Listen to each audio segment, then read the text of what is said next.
أعوذ بالله من الشيطان الرجيم بسم الله الرحمن الرحيم قل كفى بالله بيني وبينكم شهيدا يعلم ما في السماوات والأرض والذين آمنوا بالباطل وكفروا بالله أولئك هم الخاسرون.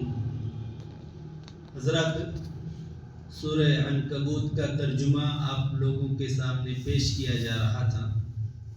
اللہ رب العالمین نے اس آیت کے اندر ارشاد فرماتے ہیں قُلْ كَفَى بِاللَّهِ بَيْنِي وَبَيْنَكُمْ شَهِيدًا، کہ اے میرے پیارے نبی آپ کہہ دیجئے کہ ہمارے اور تمہارے درمیان بحیثیت گواہ اللہ تعالی کافی ہے.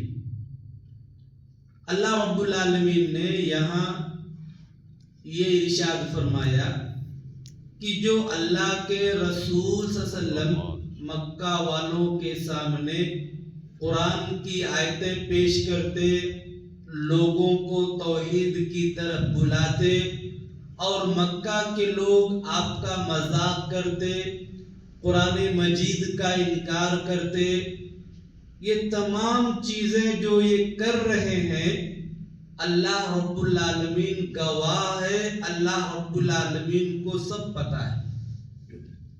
یہ مکہ کے مشرکین کا جو سلوک اور جو برتاؤ ان کے نبی کے ساتھ ہو رہا ہے اللہ رب العالمین گواہ ہے. وہی فرماتے اللہ رب العالمین کہ قُلْ كَفَى بِاللَّهِ بَيْنِي وَبَيْنَكُمْ، بطور گواہ اللہ رب العالمین کافی ہے. یعلم ما فی السماوات والارض، وہ آسمان اور زمین کے درمیان جو بھی باتیں ہیں اور ہر باتوں کو اللہ رب العالمین جانتا ہے. والذین آمنوا بالباطل، اور جو لوگ معبودان باطل پر ایمان رکھتے ہیں، جو اللہ کے علاوہ بہت سارے معبود انہوں نے بنا لیے ہیں، ان کے بارے میں بھی اللہ رب العالمین جانتا ہے. اور فرماتے اللہ رب العالمین وَكَفَرُوا بِاللَّهِ، اور جو لوگ اللہ کا انکار کرتے ہیں، اللہ کو نہیں مانتے ہیں، اللہ کے علاوہ ہر عبادت اور ہر چیز وہ غیر اللہ کے لیے کرتے ہیں، تو فرماتے اللہ رب العالمین ان کے بارے میں اولئک هم الخاسرون، کہ یہی لوگ گھاٹا اٹھانے والے ہیں. آج پتہ نہیں چل رہا ہے لیکن کل میدان محشر میں ان کو پتہ چلے گا کہ وہ گھاٹا کیسے اٹھانے والے. ایک حدیث کے اندر آتا ہے کہ اللہ رب العالمین میدان محشر میں کیا فرمائیں گے کہ من عمل عملا اشرک فیہ معی غیر ترکتہ وشرکہ، جس نے کوئی بھی عبادت کیا اور اس عبادت میں اس نے اللہ کے ساتھ کسی اور کو بھی شریک بنایا، اللہ کو خوش کرنے کے ساتھ ساتھ کسی اور کو بھی خوش کرنا چاہا، تو اللہ تعالیٰ اس کو بھی اور اس کی اس عبادت کو بھی چھوڑ دیں گے. ترکتہ وشرکہ، نہ مجھے تمہاری ضرورت ہے اور نہ مجھے تمہارے عبادت کی ضرورت ہے، دونوں کو چھوڑ دیں گے.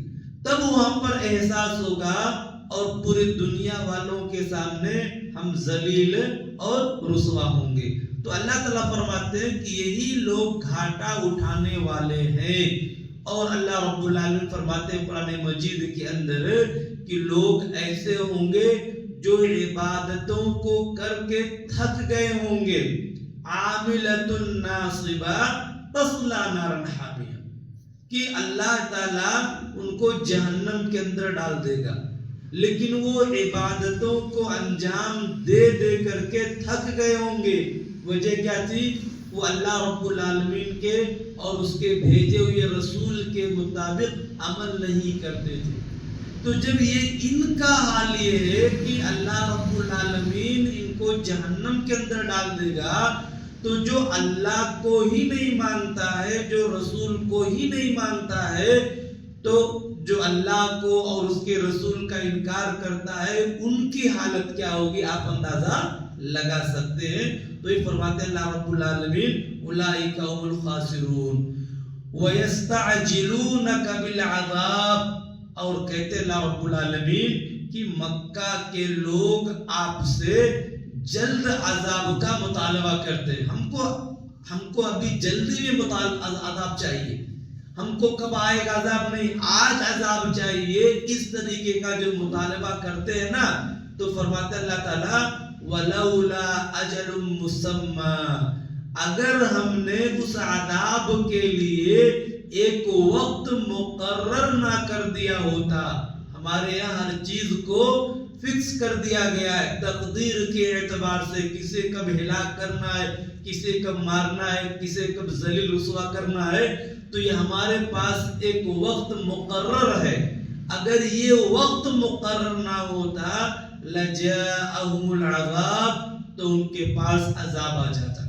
وہ عذاب کا مطالبہ کرتے ہیں کہ اللہ ہمارے اوپر جلدی عذاب کو نازل کر دے. اللہ کہہ رہے ہیں کہ ہم نے ان کے لیے ایک وقت مقرر کیا ہے، اسی وقت میں وہ عذاب بھیجیں گے. وَلَا يَأْتِيَنَّهُمْ بَغْتَةً وَهُمْ لَا يَشْعُرُونَ، لیکن اللہ نے کیا فرمایا، وہ جب عذاب آئے گا نا تو اچانک آئے گا. اچانک کبھی بھی آئے، جو ہم نے وقت مقرر کیا ہے اسی وقت پر بھی اگر آئے گا نا عذاب تو بھی اچانک آئے گا. اور وَهُمْ لَا يَشْعُرُونَ، انہیں اس کا احساس بھی نہیں ہوگا کہ آج عذاب آنے والا ہے یا ابھی ہمارے اوپر عذاب آئے گا. ان کو پتہ بھی نہیں چل پائے گا. ہم اس طریقے سے ان کو ہلاک اور برباد کریں گے. تو دیکھیے اللہ رب العالمین نے ان دونوں آیتوں میں مشرکین مکہ کے تعلق سے ہی بتایا ہے کہ وہ لوگ جو کہتے ہیں اور قرآن مجید کو اور اللہ کے رسول کو طرح طرح کا برا بھلا کہتے ہیں، تو اللہ رب العالمین بطور گواہ وہ کافی ہے. اللہ رب العالمین سب جانتا ہے جو آسمان اور زمین کے بیچ میں ہے. اور جو لوگ اللہ کے علاوہ دوسروں کو پکارتے ہیں یا دوسروں کی عبادت کرتے ہیں، اللہ تعالیٰ کہتے ہیں ہم ان کو ذلیل اور رسوا کریں گے. وہ نقصان اور گھاٹا اٹھانے والوں میں سے ہے. اور جو عذاب کا سوال کرتے ہیں وہ عذاب آئے گا، عذاب کے لیے ایک وقت فکس ہے، اسی وقت میں آئے گا، لیکن اچانک آئے گا اور مکہ کے لوگوں کو اس کا احساس اور اس کا شعور بھی نہیں ہوگا. اللہ تعالیٰ دعا کہ اللہ تعالیٰ ہم تمام لوگوں کو قرآن اور حدیث کے مطابق زندگی گزارنے کی توفیق عطا فرمائے. جو نمازیں ہم نے پڑھی اللہ رب العالمین ہماری نمازوں کو قبول